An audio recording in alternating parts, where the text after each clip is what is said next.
欢迎来到新闻频道。当您订阅频道时，演员们会很高兴。谭松韵兰香如故片花曝光，灭门以女身份互换，权臣逼婚遭长乖，郑和惠子反派女角极亮眼。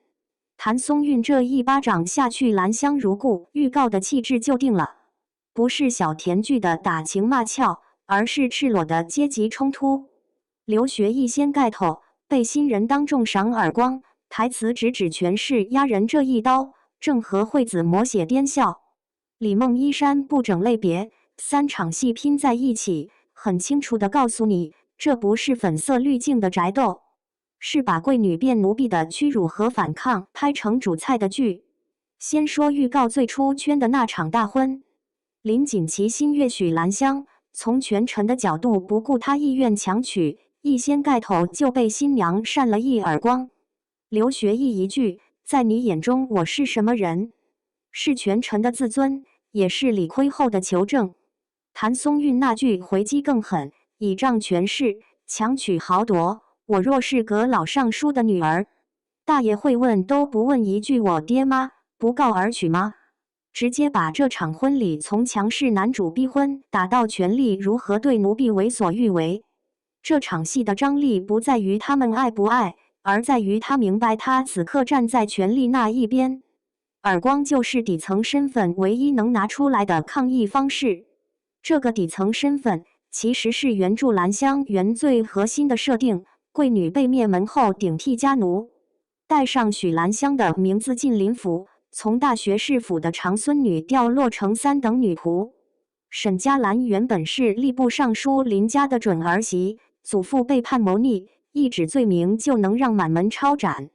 婚约作废。再由曾受沈家接济的许万全夫妇用刚死的亲女儿名义去替嫁，他自此只能以奴婢身份与林锦琪的情感的在阶级缝隙里偷偷尝。贵女变奴婢在古偶不稀罕，但何燕山墙在细节他写的不是女主开挂一路爽，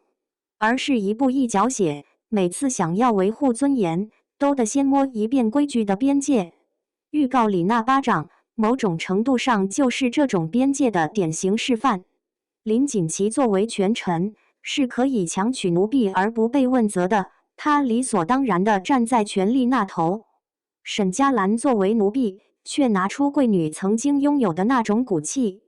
你可以决定我的婚事，但你不能不承认你用的是权势。这种被打了也理亏的憋屈感，刘学义演出了一个从少年歌行无心和尚那种超脱，跳到兰香如故里权臣的强势和隐蔽的自残眼神狠，步步紧逼，但内里知道自己没站在道理上。更吊诡的是，兰香如故预告里最抢戏的，反而是2条女配线。郑和惠子的杜翠雀几秒镜头直接把封批感拉满，前期是温顺孤女，被女子不能科举的礼教按在地上，前程被封死，后期画风一变，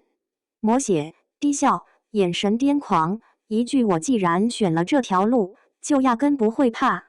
我既不怕要别人的命，也不怕别人要我的命。把他的黑化逻辑讲死，不是天生恶人，而是被制度逼到绝路后，主动选择拥抱恶。郑和惠子这张清纯脸去演疯批，从千香开始就被验证适配度很高。这次角色的结构更完整，先给他一个被礼教剥夺人生的起点，再让他在权谋世界里钻营。黑化不是为了让女主更惨，而是自己想要攀附权贵的野心有根有源。另一边，李梦的赵兴堂主母线是另一种阶级的崩塌。她前妻是林家当家主母，气场极强，说一不二。预告里呈现的是后期林家落寞，她遭受凌辱，被扔在稻草堆中，衣衫不整，伤口渗血。这种从高位跌落到被侮辱的残破感，李梦几秒就抓住了。和许兰香类别那场，2个女人身份不同，一个是主母，一个是3等女仆，在崩塌面前却站到了同一侧。赵兴堂握着她的手，泪眼里挤出最后一抹微笑，再转身离去。这条弧线几乎延续了李梦擅长的强者崩塌美学，不靠嚎啕大哭，靠眼神和微笑的残缺告诉你，他已经被时代判了死刑。把这3条线拼在一起看，兰香如故的重点其实很清晰，不是谁爱谁更甜，而是谁在阶级压迫下还能保住一丁点尊严。沈佳兰从贵女调到奴婢，杜翠雀从温顺孤女逼成野心反派，赵兴堂从主母砸到稻草堆，这些轨迹都围绕一个核心。在规矩和权力共同编织的网络里，女性怎样被定义，又怎样反抗？这对谭松韵来说是熟悉的赛道。她的履历摆在那儿，以家人之名锦衣之下双报之后，蜀锦人家逍遥，我的山与海连着收视不佳，声势一路滑。市场对她的抗拒能力开始打问号。她本来最擅长的就是这类坚韧小白花向上的逆袭，清爽的脸，眼睛里既能有天真，也能有不服输的韧劲。贵女变奴婢再逆袭回主母，本身就是一个把她优势浓缩起来的角色结构。问题在于前几部新剧没打出来，观众对类似题材有审美疲劳。乔楚、锦月如歌一类的庶女逆袭加宅斗已经铺了不少，任何再来一部稍微套路一点，就会被迅速归入又一部中规中矩古偶。兰香如故在配置上算她的翻身关键局。男主刘学义有成熟的古装脸，从少年歌行到春花宴，已经证明自己能驾驭从温润到狠厉的不同气质。这次做权臣，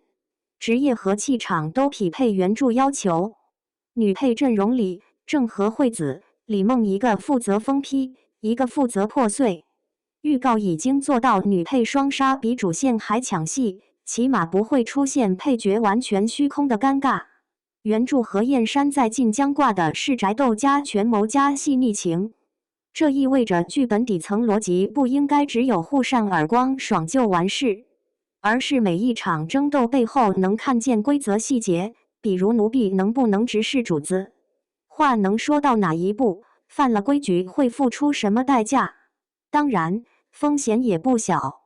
一方面，宅斗这种类型最近几年很难再出《甄嬛传》那样级别的爆款。九重子这种带权谋的宅斗稍有亮点，但纯宅斗的天花板本身有限，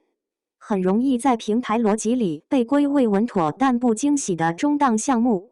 另一方面，谭松韵接连战绩平庸会让观众产生他选本子的眼光是不是有点问题的疑虑。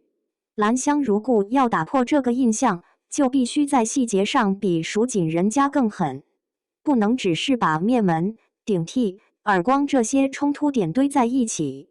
还得真的拍出来奴婢如何在规矩里一点一点撬松命运的过程。从预告现在给出的信息看，片方很清楚这部戏的卖点在阶级感，而不是单纯的糖。先盖头那场戏，台词直接把权势差距拖到台面。杜翠雀的台词则把封建礼教当作把人逼疯的第一压力源。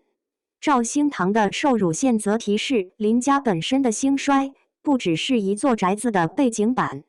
而是一整个权力结构从巅峰跌落到底层。这种把个体命运和时代权力捆在一起的处理，是何燕山原著的优势。如果正片能保持这种力度，不去用爱情伟大稀释阶级矛盾，兰香如故会至少在同类古偶里站到比较靠前的位置。对谭松韵而言，这部剧的标准其实也定得很清楚。如果最后拍成的是耳光很爽，宅斗很热闹，但阶级压迫只是背景音，那整体水平大概率就停在蜀锦人家一档，